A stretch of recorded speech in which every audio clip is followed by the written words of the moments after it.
போரும் அமைதியும். இதன் ஆசிரியர் லியோ டால்ஸ்டாய். பாகம் 3, பகுதி 14. காலை 5 மணி. இன்னமும் இருட்டாகத்தான் இருந்தது. மத்திய பக்கத்தில் உள்ள துருப்புகளும் ரிசர்வில் இருந்த துருப்புகளும் பாக்ரேஷனின் வலது பக்கவாட்டு துருப்புகளும் இன்னும் அசையவில்லை. ஆனால் இடது பக்கவாட்டில் காலாட்படைகளும் குதிரைப்படைகளும் பீரங்கி படைகளும் ஆர்வத்தோடு தயார் செய்து கொண்டிருந்தார்கள். முதலாக அந்த குன்றிலிருந்து கீழே இறங்கி அந்த பிரெஞ்சு அணிவரிசையின் வலது பக்கவாட்டை தாக்கி அந்த பிரெஞ்சுக்காரர்களை பொஹேமியன் மலைக்கு அனுப்ப வேண்டும் என்றுதான் திட்டமிட்டிருந்தார்கள்.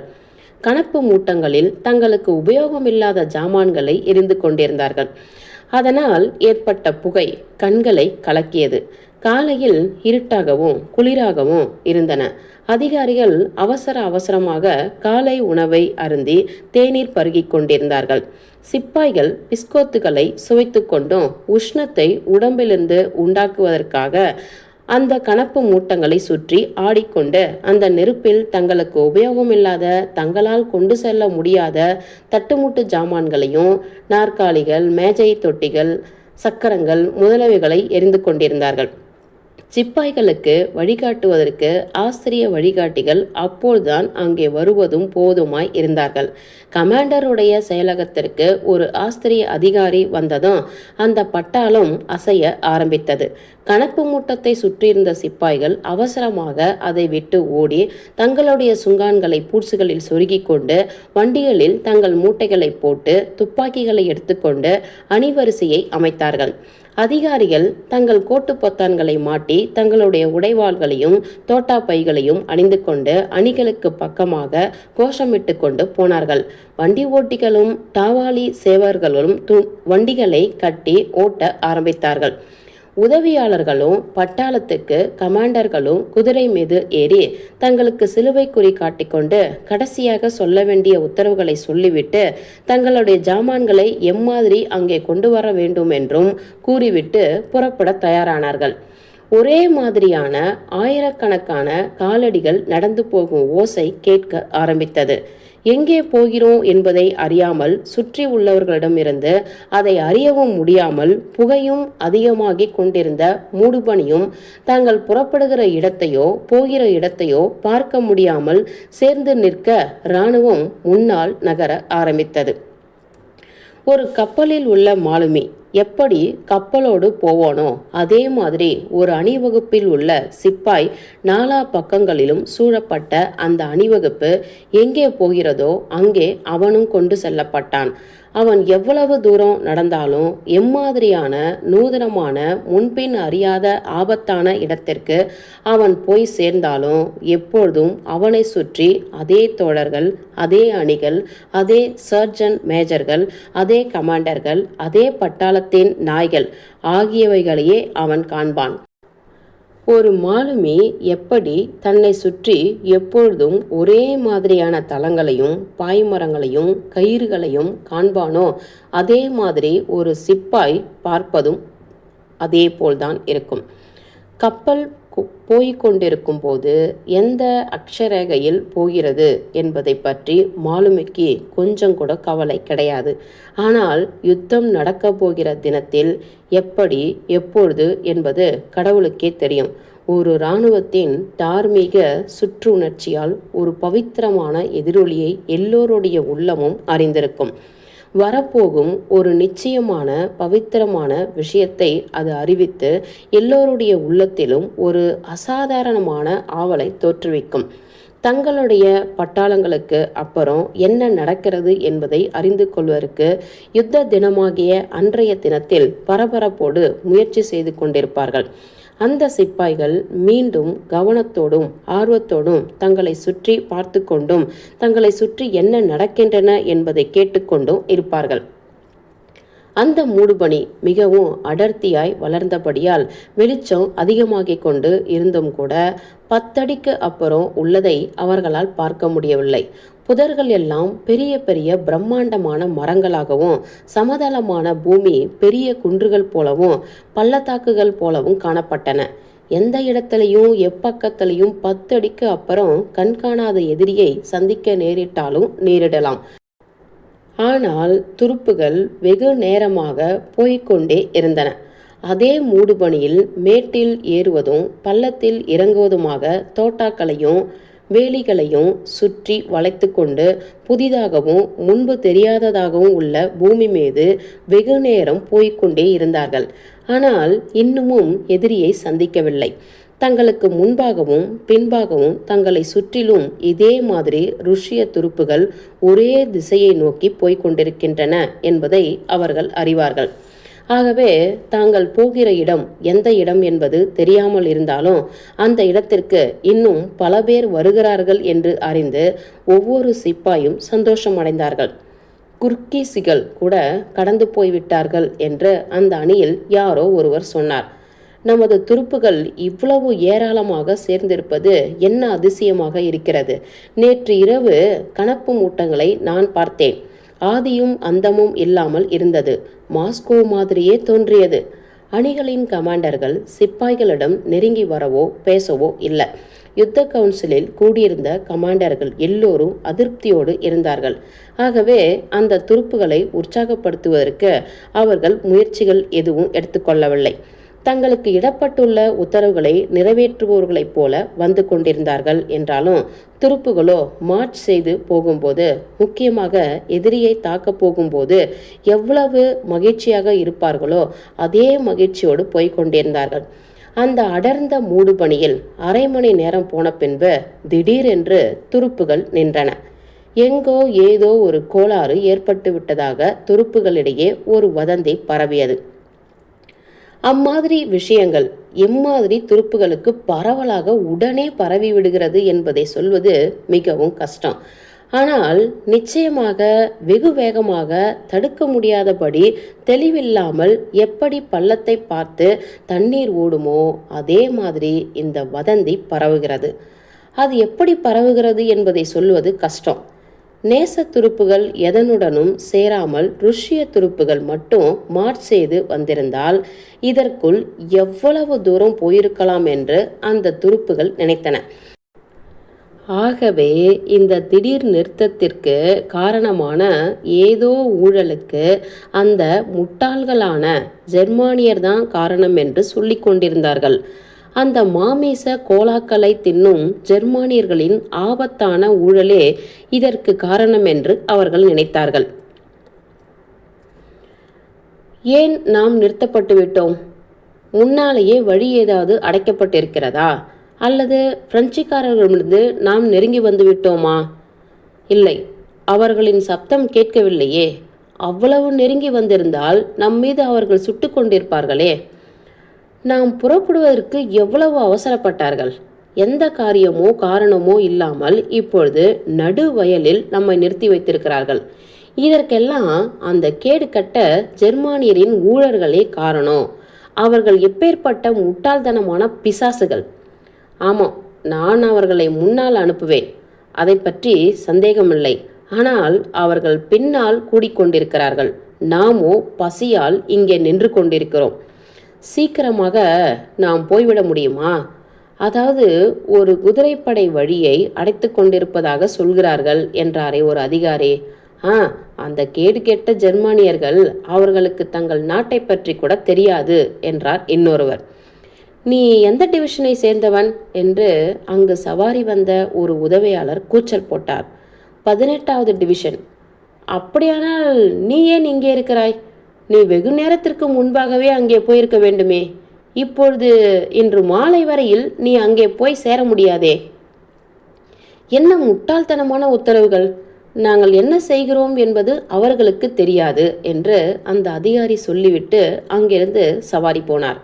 அதன் பின்னால் எதையோ கோபமாக கத்திக்கொண்டு ருஷ்ய மொழியில் அல்ல, ஒரு ஜெனரல் அவ்வழியே சவாரி போனார். டாபா லாபா.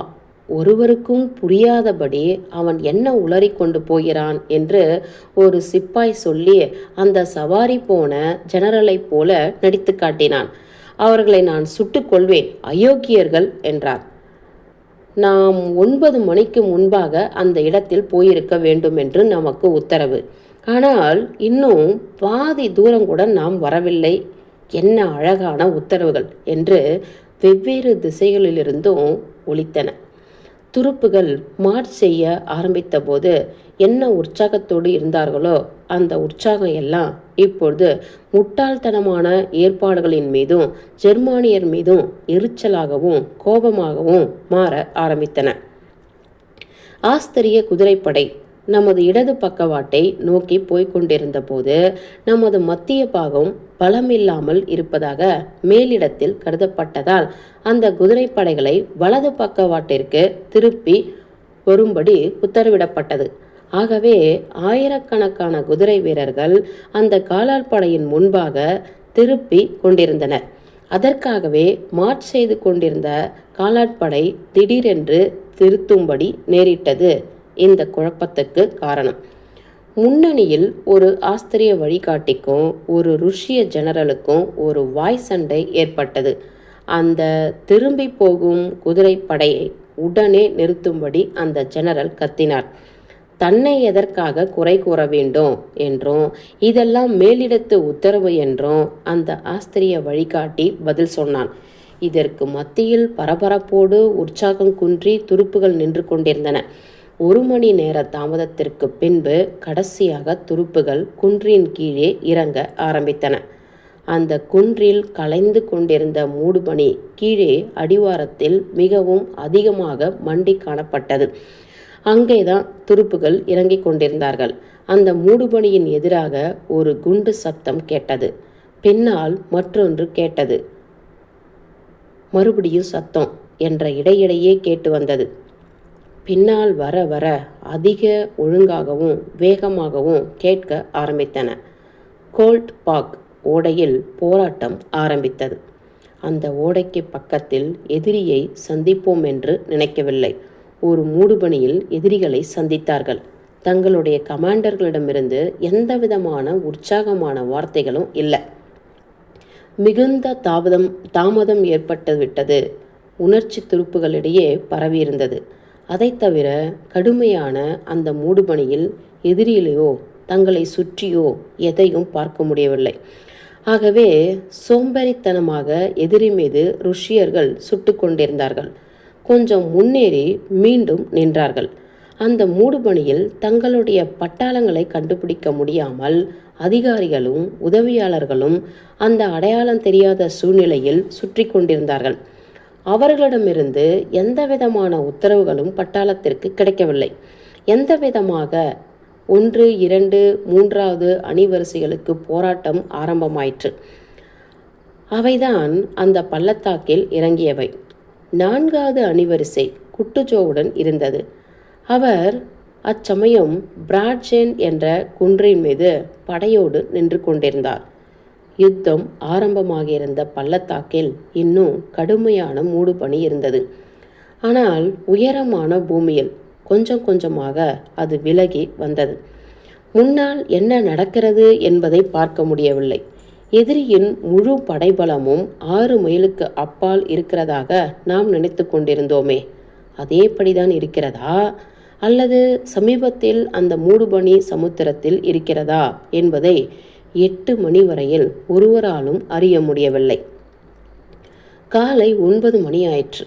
ஒரு பெரிய சமுத்திரம் மாதிரி கொஞ்சம் கூட கலையாமல் கீழே பள்ளத்தாக்கில் மூடுபனி நின்று கொண்டிருந்தது.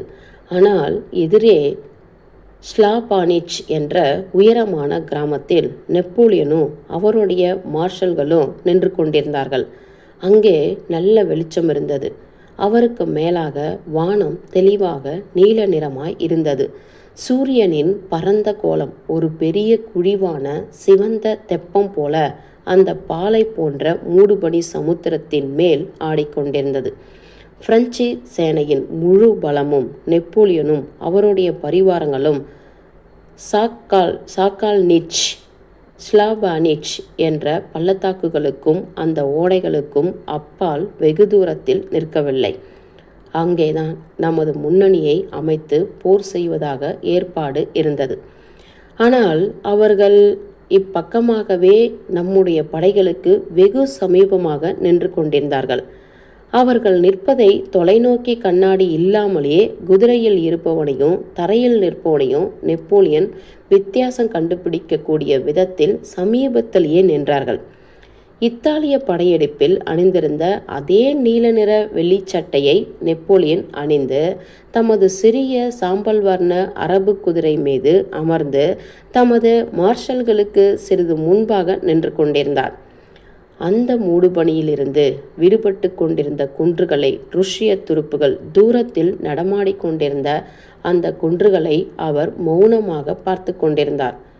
பள்ளத்தாக்கில் கேட்ட துப்பாக்கி சத்தங்களையும் கேட்டுக்கொண்டிருந்தார். அவருடைய முகம் அந்த காலத்தில் ஒல்லியாக இருந்தது. அவருடைய முகத்தில் ஒரு தசை கூட அசையவில்லை. ஒரே இடத்திலேயே தமது பிரகாசமான கண்களால் கூர்மையாய் பார்த்து கொண்டிருந்தார். அவருடைய ஜோசியங்கள் மெய்ப்பித்து வர ஆரம்பித்தன. ருஷ்ய துருப்புகளின் ஒரு பகுதி ஏற்கனவே பள்ளத்தாக்கில் இறங்கிவிட்டது. அது இறங்கிய இடத்தில் குளங்களும் குட்டைகளும் இருந்தன. இன்னொரு பகுதி பிராட்சென் உச்சியிலிருந்து இறங்கிக் கொண்டிருந்தது. அதை தான் நாம் தாக்க வேண்டும் என்று, அதுதான் தம்முடைய திட்டத்திற்கு திறவுகோல் என்றும் அவர் நினைத்து கொண்டிருந்தார். பிராட்சென் கிராமத்திற்கு பக்கத்தில் இருந்த 2 குன்றுகளுக்கு மத்தியில் உள்ள மூடுபனியை அவர் கவனித்து கொண்டிருந்தார். ருஷ்ய துருப்புகள் தங்களுடைய துப்பாக்கிகளின் ஈட்டிகள் மினுமினுக்க அந்த பள்ளத்தாக்கை நோக்கி ஒரே திசையில் தொடர்ச்சியாக வந்து அந்த மூடுபனியில் ஒருவர் பின் ஒருவராக மறைந்தார்கள். முதல் நாள் மாலை அவருக்கு கிடைத்த தகவல்கள் இருந்தும், முதல் நாள் இரவு காலடி ஓசைகள், வண்டி சக்கர ஓசைகள் ஆகியவை எல்லையில் கேட்டதிலிருந்தும், ருஷ்ய துருப்புகள் தாறுமாறாக சுற்றி கொண்டிருப்பதை பார்த்ததிலிருந்தும், மற்ற எல்லா அறிகுறியில் இருந்தும் தாங்கள் வெகு தூரத்தில் இருப்பதாக எதிரிகள் நினைத்து கொண்டிருந்தார்கள் என்பதையும் அறிந்து கொண்டார். ருஷ்ய துருப்பின் மத்திய பாகம் பிராட்சென் என்ற இடத்தில் நகர்ந்து கொண்டிருந்தது. அந்த பாகம்தான் எதிரிகளின் பலவீனமான பாகம் என்று, அதை தாக்கி வெற்றியோடு சமாளிக்கலாம் என்றும் அவர் நினைத்தார். இருந்தாலும் இன்னமும் அவர் போராட்டத்தை ஆரம்பிக்கவில்லை. இன்று அவருக்கு ஒரு மகத்தான தினம். அவர் பட்டாபிஷேகம் செய்த ஆண்டு விழா. விடிவதற்கு முன்பாக சில மணி நேரங்கள் அவர் தூங்கிவிட்டு களைப்பு தெளிந்து நல்ல உற்சாகத்தோடும் ஊக்கத்தோடும் தமது குதிரை மீது ஏறி யுத்த களத்திற்கு போனார். அவருக்கு அன்றிலிருந்து சந்தோஷமான நிலைப்பில் ஒவ்வொன்றும் சாத்தியம் என்றும் ஒவ்வொன்றும் வெற்றி என்றும் தோன்றியது. குதிரை மீது அசையாமல் அமர்ந்திருந்து எதிரில் மூடுபனிக்கு மேலாக தோன்றிய குன்றின் உச்சிகளை கவனித்து கொண்டிருந்தார். ஒரு வாலிபன் காதல் கொண்டு சந்தோஷமாக இருக்கும்போது அவன் முகத்தில் காணப்படும் நம்பிக்கையும் சுய திருப்தியான சந்தோஷமும் போன்ற விசேஷ தோற்றம் அவருடைய கடுமையான முகத்தில் காணப்பட்டது. அவருடைய மார்ஷல்கள் அவருக்கு பின்னால் அவருடைய கவனத்தை இழுக்க துணிவு கொள்ளாமல் பேசாமல் நின்றிருந்தார்கள். இப்பொழுது அந்த மூடுபனியிலிருந்து சூரியன் வெளிப்பட்டு மேலே மிதந்து வந்தபோது அந்த பிராட்சென் குன்றுகளை அவர் பார்த்தார். மூடுபனியிலிருந்து முழுவதுமாக விடுபட்ட சூரியன் அந்த வயல்களிலும் மூடுபனி மீதும் கண்ணை பறிக்கக்கூடிய வெளிச்சத்தை வீசிக்கொண்டிருந்தான். நெப்போலியன் இதைதான் தமது போராட்டத்திற்கு ஆரம்பமாக எதிர்பார்த்து கொண்டிருந்ததாக தோன்றியது. தமது அழகிய வெள்ளை கையில் போடப்பட்டிருந்த உரைகளை கழற்றி அதை தம்முடைய மார்ஷலுக்கு அசைத்து காட்டி போராட்டத்தை ஆரம்பிக்கலாம் என்று உத்தரவிட்டார். உதவியாளர்கள் பின்தொடர பல திசைகளுக்கும் மார்ஷல்கள் தங்கள் குதிரைகள் மீது ஏறி பாய்ச்சலில் போனார்கள். சில நிமிஷங்களுக்கு பின்னால் பிரெஞ்சு படையின் முக்கியமான பகுதிகள் பிராட்சென் குன்றுகளை நோக்கி வேகமாக முன்னேறின. அந்த துருப்புகளை நோக்கி எதிராக தங்களுக்கு இடது பக்கமாக ருஷ்ய துருப்புகள் இறங்கி வந்து கொண்டிருந்தன. பகுதி 14 முடிந்தது. போரும்